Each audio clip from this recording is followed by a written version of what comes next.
만약에 2030이 꼰대들의 권력이 빠져나간 자리에 2030이 권력으로서 들어가겠다면 이건 시대 정신하고 안 맞는 거 아니에요. 자신이 2030을 견인해갈 수 있다. 과시해온 게 아닌가. 이 점은 충분히 반성해야 될 거예요. 국민의힘 이준석 당대표 이야기입니다. 예, 당대표 이야기 좀 하려고 그러는데요. 이준석 당대표 아주 잘 알려진 젊은 당대표죠. 사실 보수정당에서 말이죠. 36세의 젊은이가 당대표에 당선된다? 이건 그 이전까지만 해도 사실은 생각하기 어려웠죠. 거의 상상할 수도 없는 그런 일이었는데 현실적으로 나타났습니다. 이준석 대표의 뭐 다 잘 알듯이 27살이던 2011년 12월에 박근혜 비대위 때 비대위원으로 발탁됐죠. 하버드 출신, 하버드 대학 출신의 아주 뭐 뛰어난 그런 영재다. 이렇게 알려졌었는데 그 이후로 서울 노원병 선거구에서 3번 출마해가지고 3번 다 떨어진 그런 경력이 있습니다. 그렇지만 10년 동안 정치 경력을 쌓았죠. 그리고 이제 특히 말이죠. 지난 6월에 당 전당대회에서 당대표가 됐습니다. 36살 나이로. 정통 보수 정당에서 36세의 젊은이가 당대표에 당선된다. 이건 그 이전까지만 해도 사실은 상상도 못할 일이었죠. 그런데 돌풍을 일으켰습니다.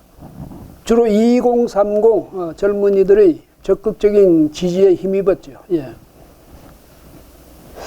그리고 이제 지난 5월인데 사실 6월 이전에 전당대회 이전에 대구 언론인들과의 그 간담회에서 윤석열 당시에는 전 검찰총장이 국민의힘에 들어온다면 이 비단 주머니 3개를 드리겠다. 이런 이야기를 했습니다. 그 비단 주머니라는 것은 우리 전래 동화에 보면 여우누이 이런 전래 동화가 있습니다. 거기 보면 빨간 병, 파란 병, 노란 병, 빨간 병 이렇게 3가지를 그 이야기가 나오는데 그때 파란 병이란 것은 물, 뭐 노란 병은 가시, 굴, 그 다음에 빨간 병은 이제 불, 뭐 그런 건데 던지면 위기 처할 때마다 하나씩 던지면 뭐 강이 넓은 강이 돼버리고 그것도 쫓겨 여우가 그걸 건너오면 그 다음에 노란 병 던지면 가시던 불이 생기고 또 그걸 피하면 또 그 해치고 나오면 그 다음에 저 빨간 병을 던지면 불이 활활 타가지고 결국은 여우 누이 그 여우를 퇴치했다 뭐 그런 이야기인데 그 우리 전래 동화 이야기인지 아니면 옛날에 그 왜 삼국지 보면 나관중의 삼국지 연이 거기 보면 예? 이 유비가 동호로 송건의 누이인 그 누이한테 장가가는 거 나오잖아요. 장가가기 위해서 이제 동호로 가는데 수행해 가는 조자룡 조은 장군에게 제갈량이 비단 주머니 3개를 줍니다. 위기 때마다 하나씩 열어보라고. 그 비단 주머니를 말한 것인지 어쨌든 이준석 대표가 비단 주머니 3개를 드릴 테니까 당해 오십시오. 뭐 그런 이야기였는데 그건 앞으로 닥칠 위기에 대해서 그 해법을 적어 놓은 건지 아니면 들어오면 대선 가도를 자신이 앞장서서 열어주겠다. 그런 비책을 알려주겠다. 뭐 이런 뜻이었는지 모르지만 어쨌든 그때만 해도 상당히 우호적이었는데 막상 이제 7월 30일 날 윤석열 전 검찰총장이 당에 입당하게 된 이후로는 둘 사이가 썩 바람직하게 전개되질 않았죠. 늘 삐그덕거리는 그런 모습을 보였습니다. 아마 뭐 당대표가 부재시에 당에 갑자기 와서 전격적으로 입당 선언을 하는 바람에 뭐 그런 게 있었는지 모르지만은 그 이후에는 상당히 서로가 관계가 별로 안 좋았죠. 삐그덕거리는 그런 모습을 보였는데 계속 그러다가 지난 21일에 조수진 당시 공보단장, 선대위 공보단장 또 최고위원이죠. 하고 사이에서 언쟁이 있어서 회의 중에 심한 언쟁이 있고 난 뒤에 그냥 자리를 박차고 나가버리죠. 그런데 윤 후보가 아이고 뭐 그게 민주주의 아니냐 이렇게 말하는 바람에 더 격앙돼가지고 선대위에 있는 상임 선대위원장직 다 내놓고 또 홍보 미디어 총괄 본부장 자리도 내버리죠. 그리고 이제 밖에 나가서 계속 언론을 향해서 자기 의견을 이야기합니다. 그전에도 그랬어요. 당에 무슨 할 이야기 있거나 윤 후보에게 할 이야기 있으면 거기 직접 대놓고 하는 게 아니라 자꾸 밖에 나가서 이야기하니까. 저 사람은 자기 얼굴 내려고 하는 거냐, 자기 이미지를 높이기 위해서 저러느냐, 자기가 정치하려고 저러느냐, 이런 의심을 많이 받았습니다. 근데 이번에 또 그렇게 했거든요. 그런데 이제 윤 후보 입장에서는 그간에 여러 가지 이제 아주 뭐 부인 문제도 걸려있고 이래가지고 수세에 몰려가지고 이 여론조사 지지율도 계속 떨어지고 이런 좀 아주 뭐랄까 이 풀죽은 그런 모습을 보였는데 26일에 김건희 씨가 대국민 사과를 했죠. 뭐 사과를 하는데 민주당에서는 또 벌떡같이 일어나가지고 말이야 그게 사과냐 뭐냐 뭐 코미디냐 뭐냐 연극하는 거냐 별별 비난을 다 했지만 그건 민주당은 늘 그렇게 합니다. 뭐 그리고 민주당에서까지도 평가받으려고 기대는 애초부터 안 한 거고요. 어쨌든 허들 하나는 뛰어넘은 셈이 됐습니다. 뭐 그 결과는 앞으로 국민의 반응은 이제 두고두고 나오겠지만은 그러니까 윤 후보도 짐 하나 내려놓은 셈이 됐으니까 이제 보다 공세적으로 더 적극적으로 나가자. 야, 이준석 대표에 대해서도 그간에 좀 저 사람이 너무 심하지 않냐 이런 섭섭함이 있었을 거예요. 그래서 윤 후보는 26일에 이제 그 부인이 사과를 하는데 27일에 이렇게 이야기합니다. 예, 누구든 제3자적 논평가나 평론가가 되었으면 곤란하다. 그 당에서 당의 승리를 위해서 적극적으로 힘을 모아야 될 때 말이지 제3자적인 입장에서 밖에 나가서 제3자인 것 그냥 그렇게 하면서 평론하고 논평하고 이런 건 안 된다 이 말이죠.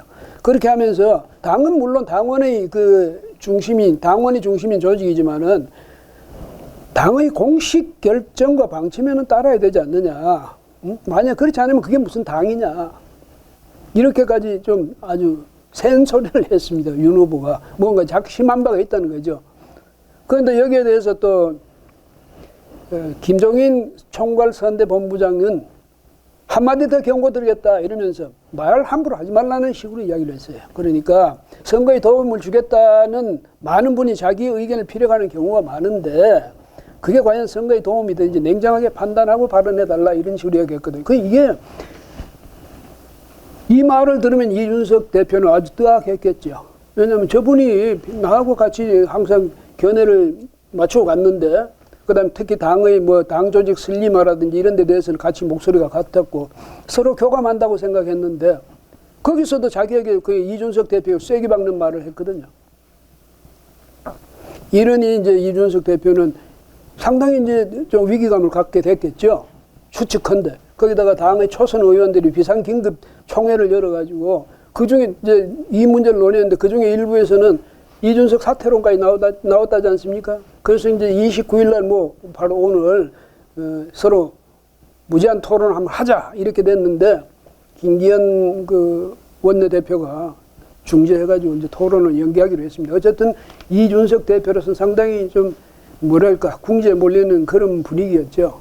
그런데다가 이제 어떤 신문의 보도가 말이죠. 이준석 대표 윤 후보가 요청하면 선대위에 복귀할 수도 있다. 뭐 이런 식으로 제목이 달린 기사가 나갔습니다. 그리고 어제 저녁이었죠. 어제 저녁에 TV조선과의 이제 인터뷰에서 9시 뉴스 이준석 대표가 뭐 그런 뜻은 아니다. 와전됐다. 이렇게 이야기하면서 울산에서 그 합의가 뭐였냐면 당대표가 후보 요청에 따라서 당무를 수행하며 무조건 따른다는 첫 조항을 지키겠다 이렇게 얘기했습니다. 그 당대표가 후보가 뭘 요청하면 당대표는 무조건 따른다. 이렇게 그게 합의였으니까 거기에 충실한다는 뜻이다. 그럼 그 말이랑 그 말이 다를 거 없죠. 그럼 윤 후보가 요청하면 당 선대위에 들어갈 수 있다는 말을 여기 포함한 이야기 아닙니까? 예? 근데 어쨌든 그런 식으로 이야기했습니다. 그러면서 또 뭐냐면 내가 그렇게 당에 대해서 저 이야기하고 뭐냐면 쓴소리도 하고 이렇게 한 것은 그건 지금 상황에서 선대위가 재구성되지 않고서는 어렵다는 판단을 했었다. 그런 이야기. 그러니까 그 전에 하던 이야기 당 조직의 슬림화 이걸 계속 주장한 셈이 됐죠. 근데 여기에 대해서 김종인 총괄 비대위원장이 그 무슨 슬리마? 인적 쇄신? 그 헛소리야. 이렇게 이야기했거든. 그거 안 한다는 얘기예요. 지금 상황에서 무슨 인적 쇄신이냐 이렇게 이야기하니까 그것도 또 이준석 대표는 상당히 어렵게 됐습니다. 거기다가 가세현, 강용석 변호사하고 김세희 대표 두 사람 이야기하면서 뭐를 폭로했냐면 이준석 대표가 2013년 대전에서 성상납을 받았다 이런 폭로를 했어요. 뭐 수사 기록 가지고 이제 인용해서 폭로를 했는데 이렇게 되니까 이제 정말로 이준석 대표로서는 아주 심각한 상황이 된 거죠. 만약에 그게 사실이라면 어떻게 되겠습니까? 그것도 아주 2013년이면 아주 젊을 때인데 성상납이나 받고 다녔다? 말이 안 되죠. 근데 이준석 대표가 전면적으로 부인하면서 이제 강용석 뭐 변호사하고 그 가세현을 고소하겠다, 금명간에 고소하겠다고 했어요. 그러니까 강용석도 이 변호사가 뭐냐면 고소해, 빨리 해, 뭐 금명간에 하지 말고 지금 바로 해 이러면서 고소할 때는 정보통신망법상 허위사실 적시에 의한 명예훼손죄 혐의로 고소해라. 그래야 허위가 아니라 진실로 밝혀질 경우에는 네가 무고죄가 되는 거지. 이런 식으로 강용석 변호사가 좀 나이가 뭐 차이가 있다고 해서 그런지 아주 이런 식으로 노골적으로 반박을 했어요. 반격을 했지. 그런데 뭐 이준석 대표는 금명간에 보복을 하겠다니까 그건 이제 그때 두고 봐야 알겠지만 어쨌든 이준석 대표가 지금 상당히 어려운 처지에 놓여 있다. 대신에 이준석 대표가 이런 논란에 이런 의혹에 휩싸인 게 뭐 윤 후보하고는 뭐 특별히 관계 없습니다. 왜냐하면 그간에 이 대표가 계속 윤 후보를 너무 공격했기 때문에 윤 후보가 뭐 이 대표하고 한 대 묶여 엮여 들어갈 리는 없죠. 그렇게 됐는데 이준석 대표 아마도 들어가야 될 거예요.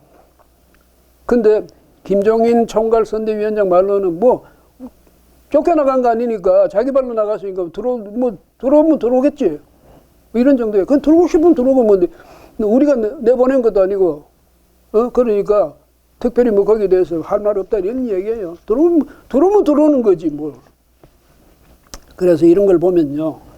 이준석 대표 그간에 사실 좀 갑질한 측면이 있었죠. 2030 견인력이 내가 2030을 이끌고 갈 견인력이 나한테 있다. 이런 것을 은연중에 비쳤거든요. 그것도 하나의 권력입니다. 말하자면. 그런데 젊은이가 지금 2030이 지금 와서 2030이 계속 강조되고 중요시되고 존중되고 말이죠. 이렇게 하는 이유가 뭐냐면 과거의 꼰대들의 권위주의적 꼰대 문화 이건 청산해야 되겠다. 이게 시대적 그 요청 아닙니까? 그래서 청년들을 지금 이렇게 존중하고 청년들이 말에 귀를 기울이고 이렇게 하는 거고 청년들의 목소리가 커지고 당연히 그건 시대가 요청하는 그런 경향이다. 뭐 이렇게 이야기가 되는데 만약에 2030이 그 꼰대들의 권력이 빠져나간 자리에 2030이 그 권력으로서 들어앉겠다면 이건 시대 정신하고 안 맞는 거 아니에요. 그런데 이준석 대표 2030을 혹시 그런 식으로 자신이 2030을 견인해 갈 수 있다. 이렇게 해가지고 은연중에 자신이 그런 힘을 그게 이제 나아가면 권력이 되는 거지. 그런 것을 과시해온 게 아닌가 이 점은 충분히 반성해야 될 거예요.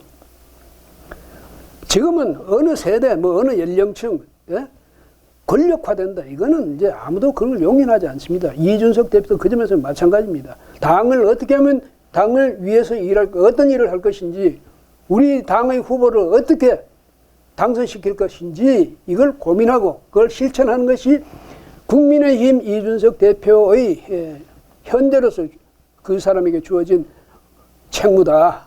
이 점을 인식해 줬으면 좋겠네요. 예.